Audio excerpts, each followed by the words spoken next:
You could win a free HDTV from Channel 8. Register to win Sunday at the Las Vegas Marathon. Just stop by our booth near Mandalay Bay between 6 a.m. and 2. Cheer on the runners as they cross the finish line and enter to win a brand new HDTV from Channel 8 Eyewitness News, first in HD. News 1 at 9. Emmy winner for Best Evening Newscast.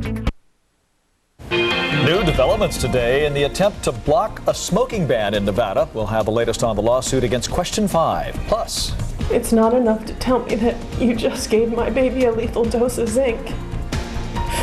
You need to apologize. A Valley family is pleading for answers after their newborn baby died from a medical mistake. And it's a controversial idea, but some think spending more money on the monorail may be the only way to save it. This is Channel 8 Eyewitness News at 6 in high definition. Good evening and thanks for joining us. Nevada is now 30 hours away from the start of a statewide public smoking ban. That is, unless opponents of the ban can get a restraining order. A hearing is scheduled at 9 a.m. in Clark County District Court. Channel 8 Eyewitness News is live. Jim Needleman joins us from Torrey Pines and Sahara with the latest. Jim. Paula, tomorrow's hearing is the last gasp for owners of bars like this one to let their customers keep smoking. Their lawyers will argue the law is vague, unconstitutional, and unfair. If the court upholds the law, last call will take on a different meaning than we're used to tomorrow. Lawyers for the plaintiffs argue that a big problem with the law involves restaurant bars with gaming licenses. Most have restricted licenses, which means smoking is banned there. But plaintiffs' lawyers say there are dozens in Clark County alone with unrestricted gaming licenses under a grandfather clause. Technically, they could expand into casinos one day, which means they should be exempt from the ban under the law. Yet other businesses like them would not be. Bar owners say that's just one example that it's unfair. I've never smoked in my life, but smoking is a perfectly legal activity, and why should you restrict something like smoking, in the United States? It's criminal in itself to tell people they cannot do legal activities. It doesn't surprise me the outcome of the ballot, and it doesn't surprise me that they're taking a last-ditch effort. The thing that surprises me is that most of the studies show that it's actually helped businesses, and if they're concerned about losing business, I think they need to give it a chance. The state attorney general says the plaintiffs already used these arguments when they tried to keep Question 5 from going to the voters. He argues the court didn't stop it then and shouldn't stop it now. Tomorrow, the ball lands in Judge Douglas Herndon's court. Reporting live, Jim Needleman, Channel 8 Eyewitness News. All right, Jim. The death of a 3-week-old girl at Summerlin Hospital is raising questions about a possible medication error made by the staff. Baby Alyssa died of a zinc overdose nearly a month ago after being given a TPN bag for nutrition at the neonatal intensive care unit at Summerlin Hospital. Now, a nurse's note shows an error may have possibly occurred in that bag. Alyssa's parents believe the mistake may have been made at the pharmacy level. They aren't quite sure. They want answers and help from the hospital. They didn't tell me to come in as soon as possible and spend the last 3 hours of her life with her. They didn't give me the opportunity. They didn't give my husband the opportunity. Summerlin Hospital says, we are aware and saddened by the situation and extend our heartfelt sympathies to the family. As is the case with any adverse outcome, we take this very seriously. Therefore, we are thoroughly investigating the circumstances of this case. Now, at this point, the Shin family is not sure whether they'll file a lawsuit. Nurses who spent the first 2 days of this week on the picket line will be back caring for patients this Saturday. The nurses union picketed outside Valley and Desert Springs hospitals to get a new contract. But the governor-elect, the Clark County Commission chairman, the Las Vegas mayor, and the state assembly speaker convinced the two sides to stand down and agree to solve the issue with a mediator in the next 60 days. Next week, the two sides will start that process. At the heart of the dispute is a nurse-to-patient ratio. Channel 8 Eyewitness News reporter Edward Lawrence looked into that issue today. Okay, and how are you feeling today? Nurses at St. Rose Dominican Hospital recently signed a new contract which limits the maximum number of patients each one cares for to 6. Michelle Estrada says when a patient knows your name and when she comes to know them, the level of care increases. If I can't give individual attention to my patients, then I'm not going to be able to help them through their recovery. Estrada is convinced personal attention means a faster healing time. It plays mental, your health is determined on your mental abilities as well as your spiritual and it's very important. For the past 25 years, she's given that personal attention. Experience tells her when she knows a patient, they know what to expect from her, and Estrada knows how to handle them, making the hospital stay smoother. Handling 6 patients on her floor in the joint replacement unit, she can't imagine taking on anymore. We need to make sure that that they have good circulation, just make sure that they have their medications on time. Pain control is very important for our patients after surgery. Other hospital units, like the operating room, schedule 1 nurse for 1 patient. Estrada says providing these ratios enhances the level of care. It's not just a belief, it's also written down as St. Rose policy. Edward Lawrence, Channel 8 Eyewitness News. St. Rose Dominican Hospital has one of the lowest patient-to-nurse ratios in the valley. The national average is 1 nurse for every 10 patients. It's an issue which will be worked out between the Nurses Union and Valley and Desert Springs hospitals.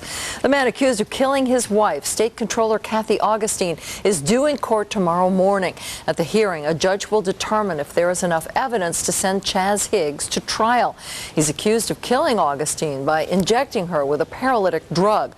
Higgs' attorney had asked for an extra 30 days to prepare, but a judge denied the motion, saying he's had plenty of time. I-Team reporter Mark Sayer is in Reno for the hearing and will have complete coverage tomorrow on Eyewitness News. One of the men accused in the Easter weekend swarm beatings has had his bail reduced. Judge Nancy Seda granted that reduction to 18-year-old Esryan Brown just days before he is set to go to trial. He and several others are accused in several attacks, including this one caught on tape outside the MGM Grand.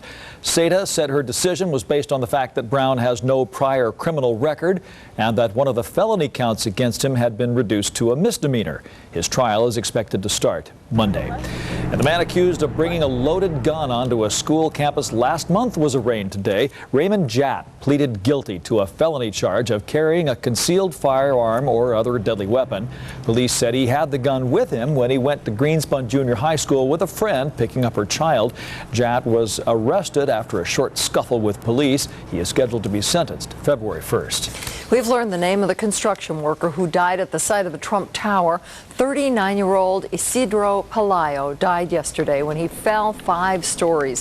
His co-workers said Pelayo was thrown down an elevator shaft when a piece of equipment malfunctioned. OSHA is investigating to determine exactly what happened. Today, the Trump Organization released a statement offering its deepest sympathies to Pelayo's family. Some construction workers returned to work today. Others stayed home. Kind of a sad story tonight of someone stealing toys intended for children in need. Plus, the Las Vegas monorail has struggled to gain riders since it started running, but some believe expanding the rail line would salvage it. And we'll show you what areas you'll want to avoid this weekend when tens of thousands of runners line up for the new Las Vegas Marathon. And of course, I will have the weather to show you. That will happen on Sunday. But first, we've got to take a look outside tonight. After we had quite a warm day today in the valley, here's a live look from the Stratosphere camera over a mild evening. Full details on your forecast coming up.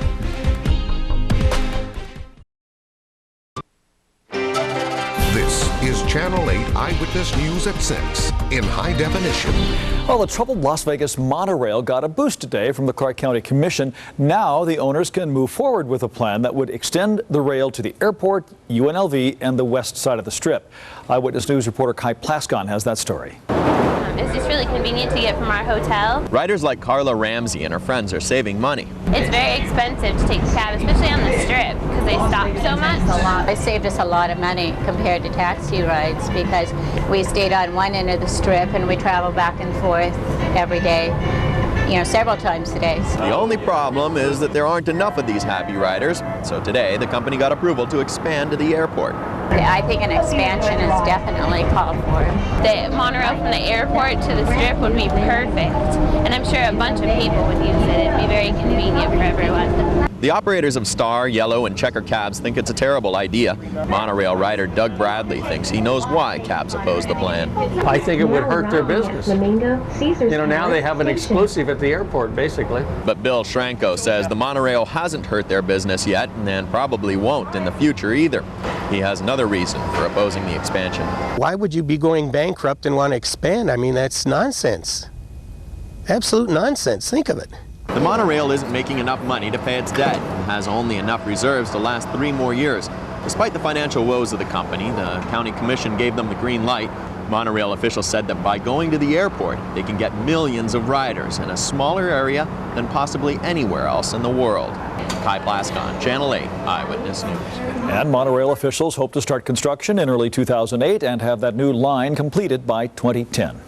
In just 4 days, marathon participants will take off running in the Las Vegas Marathon. The starting point for the race is on Las Vegas Boulevard near Mandalay Bay. All southbound lanes of Las Vegas Boulevard will be closed from 5:30 to 7:30 a.m. Sunday. Northbound lanes will be open. Runners will go north through downtown, loop around at Smoke Ranch, and head back south on Torrey Pines. All of the highlighted roads you see on our map will be partially shut down Sunday morning beginning at 5 a.m. The roads will open once the runners go through. And if you don't want to brave the cold, you can still catch the marathon right here on Channel 8 from 6 to 9 a.m. Channel 8 will carry live coverage of the race, and we'll stream it live on our website, lasvegasnow.com. Our coverage will also re-air later that same night on our sister station, Las Vegas 1, from 7:30 to 10:30 p.m. This year, we're doing a little something new for the marathon to promote the fact that Channel 8 is the first high-definition news station in Southern Nevada. We're giving away 2 50-inch HD TVs. All you have to do is come to the finish line on Sunday and register for your chance to win. The winners will be announced Monday during Eyewitness News this morning. 2, just free. Yeah. Kind of nice. Well, a rate increase is coming for your water bill. We'll tell you how much. Plus, a dangerous brawl breaks out before a basketball game, leaving 2 police officers injured. And the warmer weather's been a nice break. We got to wonder, though, how long will it last? Gina Cancelleri with your neighborhood weather coming up.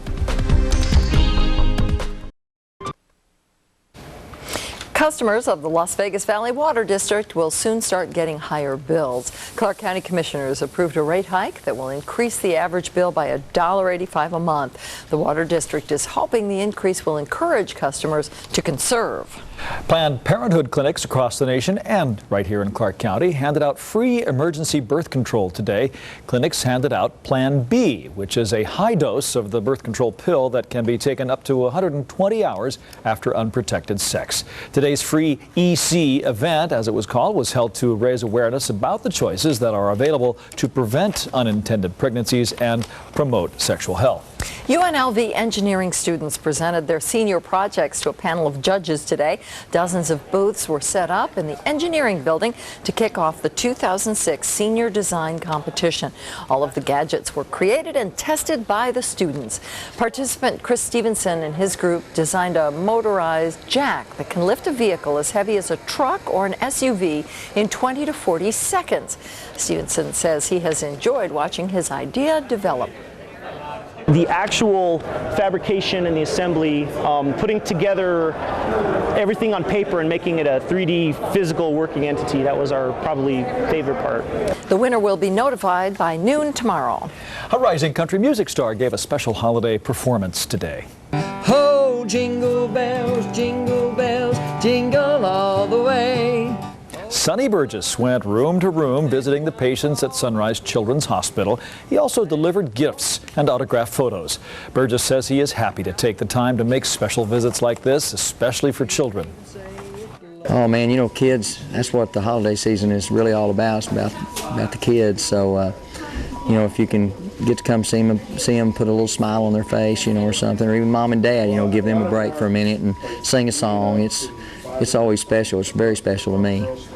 Burgess says the memories he makes on visits like this are those he will never forget. Some elderly Valley residents got a special visit today, too. The Global Community High School Choir performed 5 songs for residents at the Concord Assisted Living Center. They also delivered cards and gifts to more than 80 seniors. The choir is made up of about 200 students from various countries. Channel 8 is again teaming up with the Marine Corps Reserve to collect toys for children in needy families. If you'd like to help, you can donate new unwrapped toys. They can be dropped off here at our studio, or for a list of other drop-off sites, just go to our website, lasvegasnow.com. You have until December 15th to donate. Unfortunately, the Grinch is stealing Christmas from some of the drop-off sites. Toys for Tots organizers say someone has gone to at least 3 sites claiming to be a Marine and taking toys. About 30 to 50 toys have been lost in the Green Valley area. Organizers warn if anyone tries to pick up the toys from a drop-off box, you should get their name and ask for ID. And a California man's lighting up the skies for Christmas with a rather impressive display. Bruce Mertz, who's known in his community as Mr. Christmas, has been hard at work since August. He's created a maze of electronic panels that power 42,000 Christmas lights. Mertz started putting up lights back in 1978, and every year he says he has nearly 30,000 visitors. There's probably a neighbor somewhere nearby who doesn't appreciate all that. Was his jacket lighting up too? That's amazing. Lights going up and down. What a guy. I'm telling you what. And what a day. Gorgeous. What a day. Didn't quite feel like the holidays, though. No. Maybe in the days to come we'll get some cooler weather in here, but for now we're talking above average temperatures. Here's a live look outside from the Stratosphere camera, and it will be a mild night tonight. No way around that. So if you did enjoy the day that we had today, I think you might enjoy the kind of weather that we have in store as we head through the remainder of the evening. So what I'll do for you is now detail the evening planner, show you what you can expect as you head out the door to your evening activities. 57 degrees and calm conditions at 8 o'clock, staying clear through 10 o'clock, cooling down just a little bit, 53 degrees at that time. Mild weather taking us through midnight. Again, staying mainly clear. A whole lot of stars expected this evening. 44 degrees at midnight. This is after we saw high temperatures today, well above average for this time of year. 70s showing up on this map in the beginning of December when we should see numbers closer to the 60-degree mark. 70 for Eastern and Cheyenne, East Flamingo, same thing there. Even off to the northwest, we've got numbers pretty much uniform here. 70 degrees for West Alexander's high today. Laughlin 71, Sandy Valley 70, Alamo even 65 degrees. Getting in on the warm weather as we head through the day today, even as we head through the evening. And as I mentioned, these numbers are in fact above average for this time of year. Here's a look at the almanac for this date in history and what happened today at McCarran. High temperature there 66 degrees when the normal high is 59. Not quite record-breaking today. The record was 76 degrees, and that'll stay intact. That was last set back in 1938.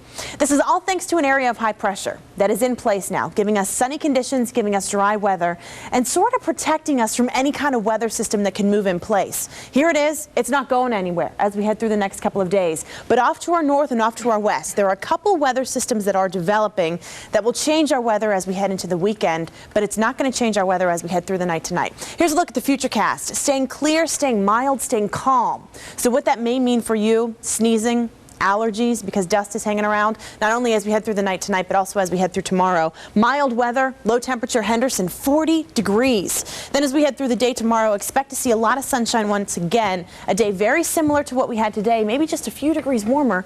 68 possible for Laughlin tomorrow, Mesquite 66 degrees. Then as we head through Friday, warm weather sticking around. Next weather system coming in on Saturday, a few clouds around, and then a fast-moving possible raindrop maker coming in as we head into Sunday. Then beautiful weather as we head into the beginning of next week. People from Minnesota visiting here appreciate that. Absolutely. Kind of way. Yes, they sure do. All right. Thanks, well, 6 people were seriously hurt at a brawl at a basketball game in Serbia. The riot broke out before Tuesday's Union of European Basketball League's Cup game. Police say it started when fans of the Serbian team's local rival showed up in support of the visiting Greek team. Fans on both sides began fighting and throwing plastic seats and flares. 4 fans and 2 police officers were hurt.